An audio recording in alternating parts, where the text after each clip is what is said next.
talk about losing Shake. I mean, he seems to be a guy that played so well. He kind of made you play him and get into the rotation a little bit. What it means? Shooting. We're missing a shooter.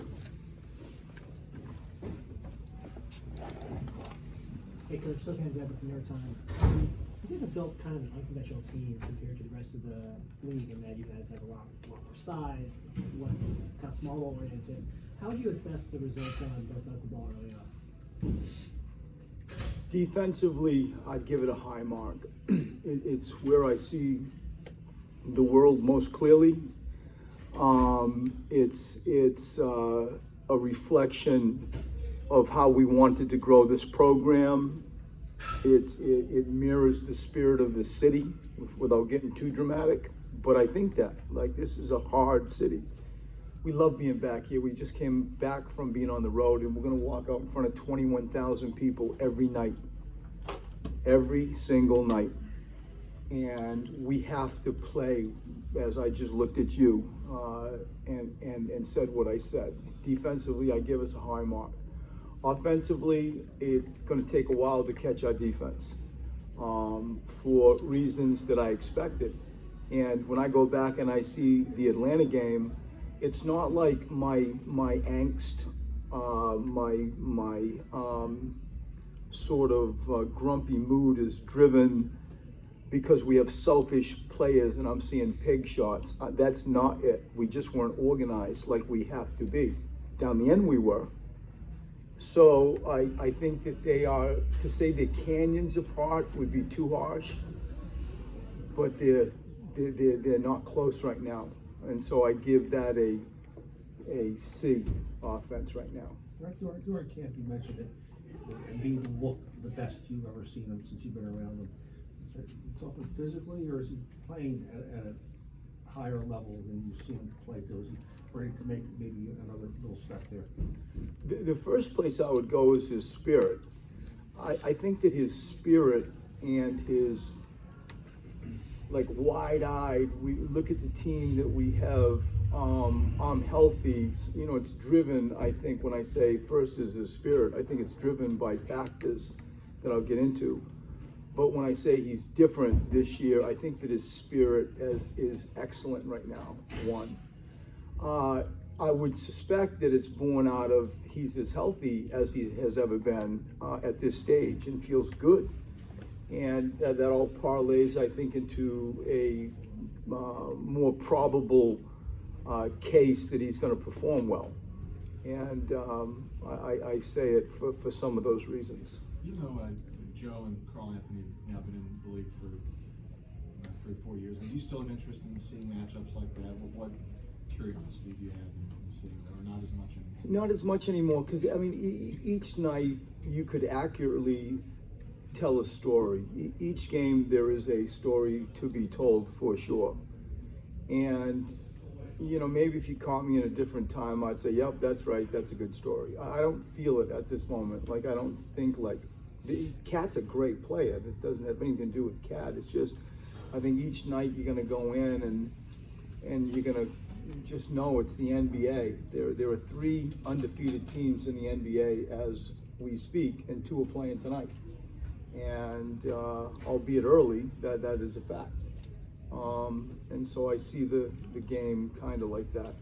Brett, I want to go back to something you said a few minutes ago about going out every single night in front of 21,000 fans. Was there a time 4 or 5 years ago when it would have been tough to believe that it would have gotten to this point? Yeah. But what I will say, yes, it's true. What I will say is the 21,000 fans were coming long before we were mentioned as contenders. And for that reason, I think 2 things. Like, the responsibility that we have to go perform and bring our hard hat and play, I never underestimate that. I never shy away from that with my team. It's an easy thing to say because I believe it intimately. 2, there is a sort of opportunity and responsibility, choose whatever words you want, that they've been coming since Cov. Go back when we had Irsan and Dario and Cov, and we were getting 21,000 people, like when we were just like cracking it and being sort of considered as a playoff team. And so Philadelphia doesn't just show up because now all of a sudden we're contenders. They have been coming, and come they will, and they come with a spirit, and it's a real treat playing in this city. And I understand that the more and more I travel, and we love coming and playing here in Philadelphia. Coach, Matisse Thybulle continues to do good things defensively, blocks, steals, but last game he looked even a little more comfortable on the offensive side of the ball, particularly just He shooting. looked comfortable and uncomfortable. He looked more comfortable shooting last game. Can you speak to his early development, particularly on the offensive side of the ball? I like the fact that he is not gun shy. We have to continue to educate him on what is a good look, time and scoring. You have Joel sometimes rising up behind D8 dribble handoffs when people go under and firing it. Maybe at that time it's not a great shot. Maybe you got Joel Embiid on a roll, and that's a better place to go.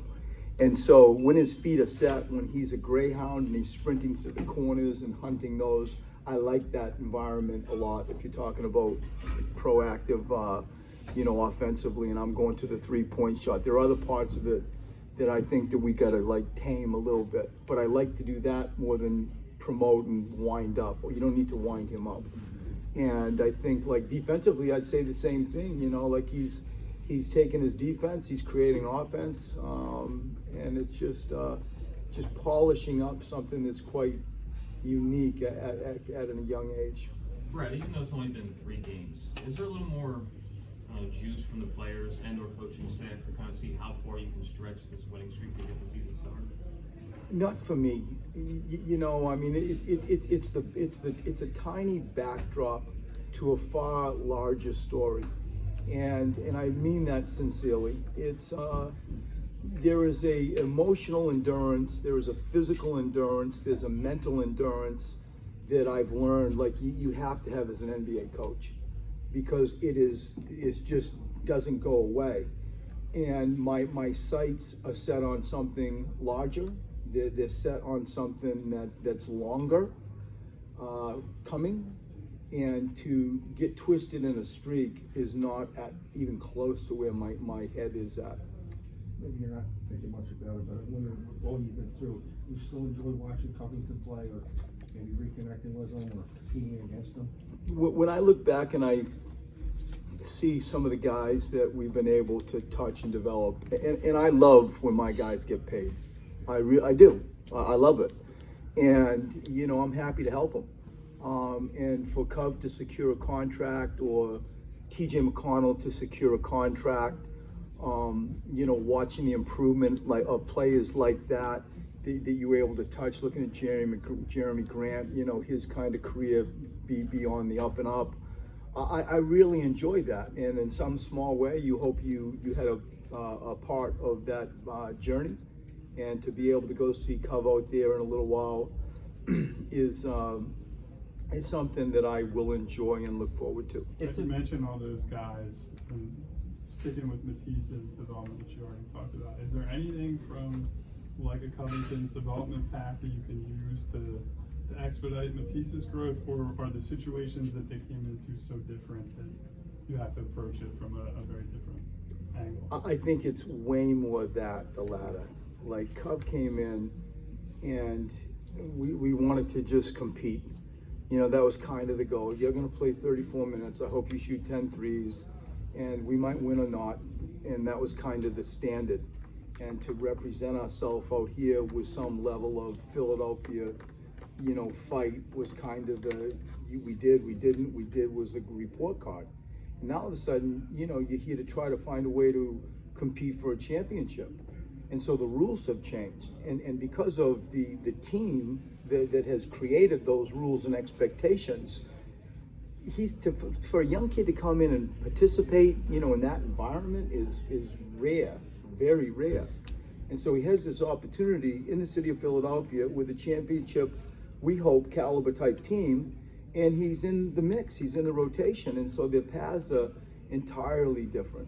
It's approaching a year from the trade. What do you miss about Just, it's, when you can find a consistent person, you walk onto a bus, you walk into a locker room, you speak to him on the phone, and he doesn't kind of blink. He's very consistent. There is a grounded sort of poise that he has that was comfortable, and in those rocky years, that was important in a locker room, and then you start seeing like a legitimate two-way player being born and developed and rewarded. Like that personal base, I remember well. Coach, any matchup issues to bring out Minnesota to a small 3 cup playing 4? I mean, that's always going to be the toggle every game. It's going to be Philadelphia's huge. We're going to try stuff for a minute, and then we're going to go small, and how are they going to react? And I think that this is going to be like the never-ending story of 2019-20. And so, if the answer is, well, who blinks first, or if the question is who blinks first, time will tell. I don't feel a prisoner to any sort of committed response.